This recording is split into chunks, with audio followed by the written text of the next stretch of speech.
The 90s was indeed a significant period for PC gaming, as it marked the rise of the FPS genre and the evolution of the 3D accelerated graphics cards. Within less than 10 years, the FPS genre evolved from the VGA to SVGA graphics to OpenGL and Direct 3D rendering. While in game design, it evolved from mindless shootings and key hunting items to more engaging narrative and immersive gameplay, which is the case of Thief: The Dark Project, a stealth game set in a medieval fantasy steampunk universe.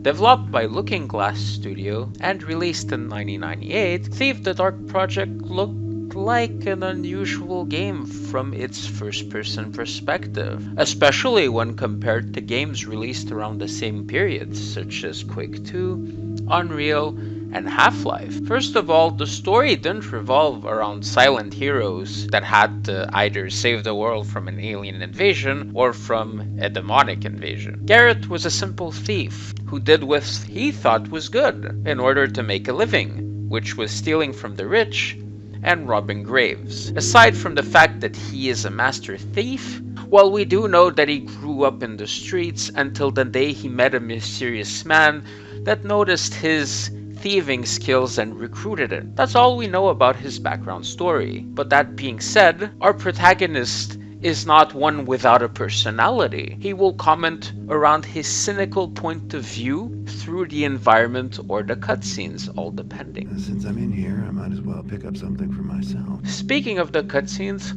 hand-drawn visuals are showcased for the storytelling perspective of the cutscenes. It's definitely not as impressive as a CGI scene in modern games, but it does have enough of a unique look to basically set an eerie atmosphere and put you into the game. The game starts off slowly with a series of unrelated missions until Garrett meets Constantine, a nobleman who collects relics and antique. As the story unfolds, the protagonist gets entangled into this conspiracy involving two struggling factions with different ideology. The Hammerit favor the use of technology and worship the builders, while the Pagans favor the force of nature and worship the tricksters. So the story may not be groundbreaking, but at least the inclusion of ambiguous morality through the depiction of the faction feels coherent with Garrett's personality and convictions. These creeps are gonna lead me right back to whoever sent them to kill me.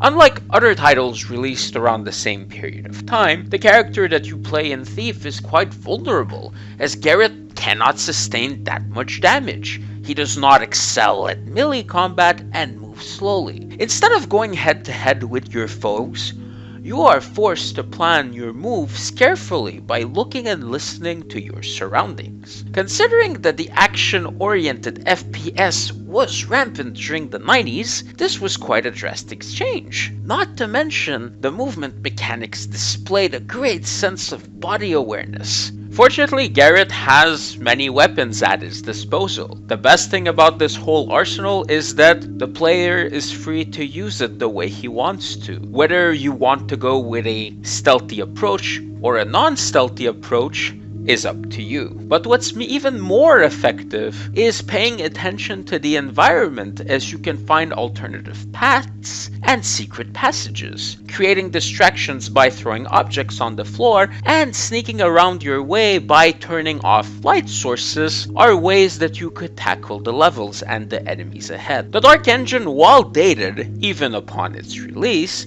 has its merit to be one of the first engines to feature different variations of shadows, something that the Quake 2 engine couldn't even do back in the day. This allowed for innovative ways to tackle enemies. The AI is surely not the most innovative in a video game, but at least it's good enough to simulate different types of behavior, whether they're in ideal mode, patrolling, or even in their combat mode. Guards can block, parry your attacks. When they're critically wounded, they'll run away to ask for reinforcements. When you are unable to knock an enemy down, you either have the choice to stay into the shadows or run away for your life. Aside from the enemy encounters, danger lurks around the corners. From mechanical and magical traps, seeing unguarded chests can be a joyful thing, but it also could be a deadly price to pay. Not only that, the sound design itself plays a lead role in the gameplay, as stepping on mechanical and ceramical surfaces will create a lot of noise and draw attention. The same thing can be applied to enemies, as their footsteps and voices can alert you from their presence. The game itself is composed of 12 levels. While the buildings both indoor and outdoor look decent enough in today's standards, the same cannot be said about caves, tunnels, and NPC models, as they look very bulky. The texture mapping work, on the other hand, shows a great sense of artistic cohesion despite the low resolution. Not to mention, the paintings hanging on the bedrooms, dining rooms, and libraries simply add an uncanny feeling to the game. Since the map never repeats themselves, the sense of discovery and anxiety is always present. They are designed as a series of rooms, corridors, stairs. The outdoors are connected to each other in a logical way, while others feel more maze-like. If you don't pay attention to your surroundings, you will get lost for sure. The game will not hold your hand, and the map that is included in your inventory is incomplete by design. It does not display your location and only gives you vague clues to your objective.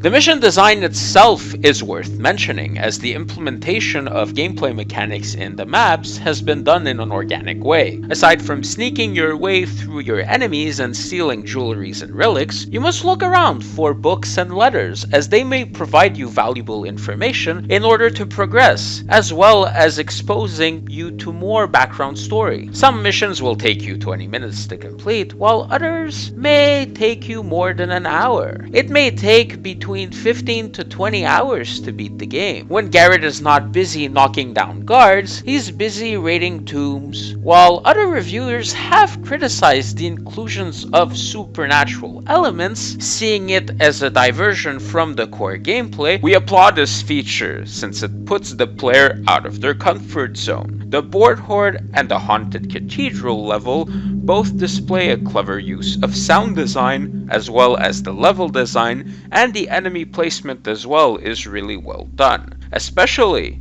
when it comes to the inclusion of fear.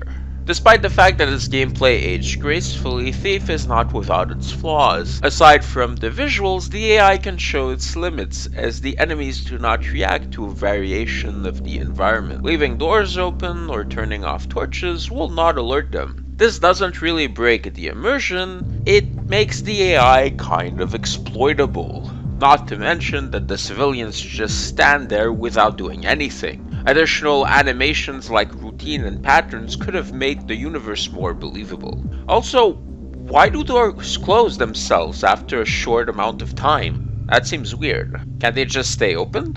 Our second complaint is the world itself. The game features a variety of locations, but it doesn't do much to tie them all together. The result feels more like a series of disjointed areas than a world on its own.